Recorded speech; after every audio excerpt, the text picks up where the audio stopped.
Hello, my name is April Nicole Ravano. I will be doing my informative speech over how to start a garden.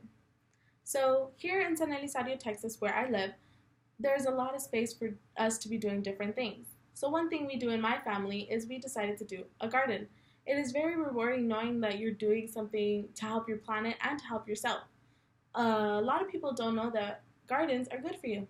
According to an article by B&H Garden Editors, they say that starting a garden is one of the most rewarding things that you can do. I completely agree. Now that I've been having a garden with my family for the past, I believe, 3 years, it's been so great knowing that the fruit that we're eating or the vegetables that we're using to cook come from our garden. It's really nice, and I would like everyone to have one of these, but not many people know how to start one, which is exactly what this is for. So, according to Laura Neverman, there is 10 steps in which you can do to start a garden. Of course, there are many other things that you can do, but there are 10 steps that she decides to use.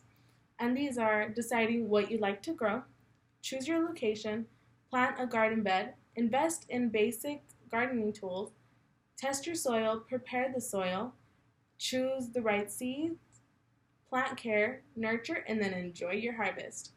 So, when you start your planning or gardening, you have to decide where you're going to have it. So, you pick a nice location in which you can have it, and then you start from there. And your garden beds, that's the area that you pick.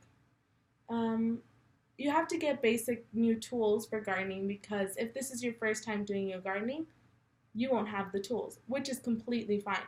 And we don't expect you to have all that stuff ready. So the way you prepare your soil is you have to turn it over and move it around. Once you do that, you have to make sure that the soil is tested because if it's not tested, you won't know if it will work or not. So what we do, we decide to put one or two seeds of different things so that we can see if they will grow. If they end up growing, that means the soil is great. And another way to figure out if the soil is great is the dampness of it. It should be kind of damp or wet. That shows that the soil is getting enough water. So, according to an article by J. Ho Lee, they say that preparation of a community garden has revealed that gardeners participating are driven by functional or emotional motives. This means that when you have a community garden, it's really good for the community to get together. That because they may be going through something emotional in their lives, they may want to get in tune with nature, which is amazing. I think that once you go outside and you plant, it helps you so much. So, when having a community garden, it may be a little different than having your own because a community garden is not just for yourself. You plant things that you want, yes, but you also plant things that your neighbors may want or the person in front of you. It's a variety of different things. And you also have to remember to be courteous to everyone else and what they want to do because they may not have the same ideas that you do. Also, having a community garden doesn't only just help the community, it helps you as a person get to talk and interact with different people. This also helps with the cost of different foods because it seems that when having a community garden, it helps the community spend less money.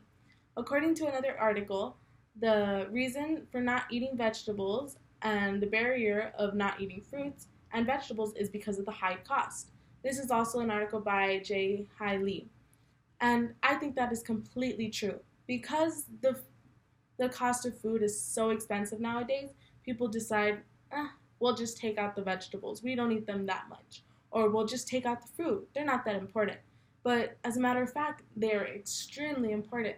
And having a community garden or a garden for yourself is going to help so much in that process. Us in this family, we plant so many different things that because of that, we don't really buy vegetables or fruits at the stores. Here we have our tomatoes, we have our onions, we have everything that we need in order to make a good dinner. So it helps you a lot, and it does help you with the budget. So all in all, what I've realized is that starting a garden isn't that difficult. You can totally do it as long as you have the right tools and you have the right mindset. Doing this is going to help you get in tune with nature and get in tune with yourself.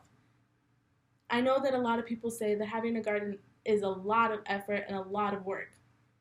Yes, it is, but that's okay because once you have this garden, you will be able to understand where different things come from and understand how they're important for you. So I believe that having a garden is very important, and now you know how to start a garden, so that's something that you can do.